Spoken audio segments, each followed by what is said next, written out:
আপনি যদি দৈবঘাটি এলাকার মানুষ হয়ে থাকেন তাহলে আজকের এই 5 মিনিট শুধুমাত্র আপনার জন্য। কারণ এই ভিডিওতে আপনি এমন কিছু জানতে পারবেন যা হয়তো আজ পর্যন্ত কেউ আপনাকে বলেনি। আপনি প্রতিদিন যে রাস্তা দিয়ে হাঁটেন, যে বাজারে যান, আপনি কি জানেন এই ছোট্ট জনপদের নামের মধ্যেই লুকায়িত আছে শত বছরের ইতিহাস? আপনি কি জানেন এক সময়ে দক্ষিণ বাংলার অন্যতম ব্যস্ত নদী বন্দর ছিল এই দৈবঘাটি।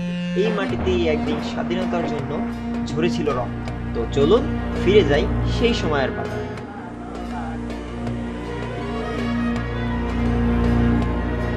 প্রতিটি নামের পেছনে থাকে একটা গল্প, একটা ইতিহাস। দৈব অর্থাৎ যিনি ভবিষ্যৎ গণনা করতে পারেন। শত শত বছর আগে এই অঞ্চলে বসবাস করতেন খ্যাতিমান হিন্দু দৈব বা পণ্ডিতরা। মানুষ অনেক দূর দূরান্ত থেকে তাদের কাছে আসতেন। সেই থেকে লোকমুখে এই জায়গার নাম হয়ে যায় দৈবদের হাট।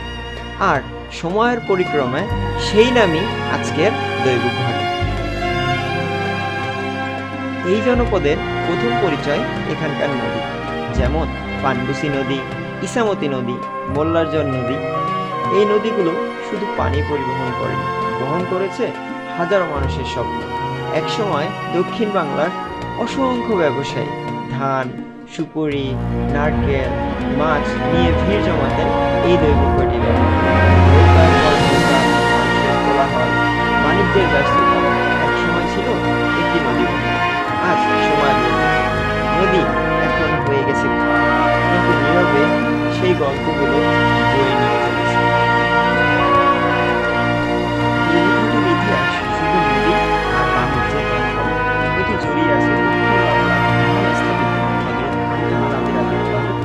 উন্নয়নের ধারার সঙ্গে।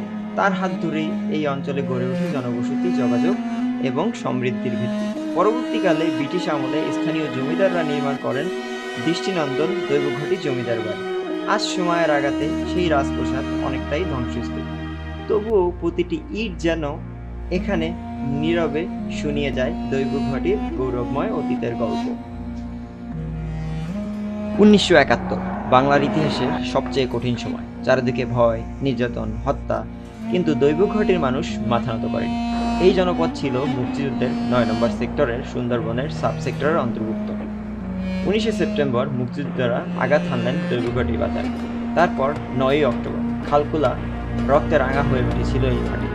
কোম্পানি কমান্ডার মোহাম্মদ নূর মোহাম্মদ হালদারের নেতৃত্বে এবং কবির আহমেদ মধু ও লিয়াকত আলী খান এবং অসংখ্য সাহসী মুক্তিযোদ্ধা 3 দিক থেকে শুরু করেন প্রতিরোধ। ঘন্টার পর ঘন্টা যুদ্ধ। শেষ পর্যন্ত হানাদার বাহিনী তাদের সঙ্গী, মৃতদেহ এবং অস্ত্র ফেলে পালিয়ে যেতে বাধ্য হয়।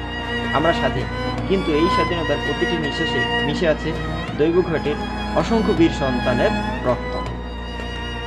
যে জনপদ ইতিহাস লিখতে জানে সে জনপদ ভবিষ্যৎ গড়তেও জানে। শত বছরের ঐতিহ্য বহন করে দৈবঘাটি বিএম মাধ্যমিক বিদ্যালয়, সেলিমাবাদ ডিগ্রি কলেজ এবং অসংখ্য মাদ্রাসা স্কুল। আজ এই জনপদের হাজারো সন্তান দেশের এবং পৃথিবীর বিভিন্ন প্রান্তে নিজেদের মেধায় পরিচয় দিচ্ছে, কিন্তু তাদের পরিচয় শুরু এখানেই। একদিন আমরাও থাকব, কিন্তু এই নদী থাকবে, এই মাঠ থাকবে, এই বাজার থাকবে, থাকবে এই ইতিহাস। তাই এই ইতিহাস শুধু বইয়ের পাতা বেঁচে থাকুক আমাদের হৃদয়ে, যেন আগামী প্রজন্ম গর্ব করে বলতে পারে আমার মাতৃভূমি, আমার অধিকার, আমার দৈবঘাটি। এতক্ষণ ভিডিওটি দেখার জন্য অসংখ্য ধন্যবাদ। ভিডিওটি আপনাদের কাছে কেমন লাগলো কমেন্ট করে জানাতে পারেন। আপনি ভিডিওটি কোথা থেকে দেখলেন অবশ্যই আমাদেরকে কমেন্ট করে জানাবেন। এবং এরপরে আপনি বাগেরহাট জেলার কোন অঞ্চলের ইতিহাস সম্পর্কে জানতে চান কমেন্ট করে জানাবেন। চেষ্টা করব নতুন ভিডিও তৈরি করার। আল্লাহ হাফেজ।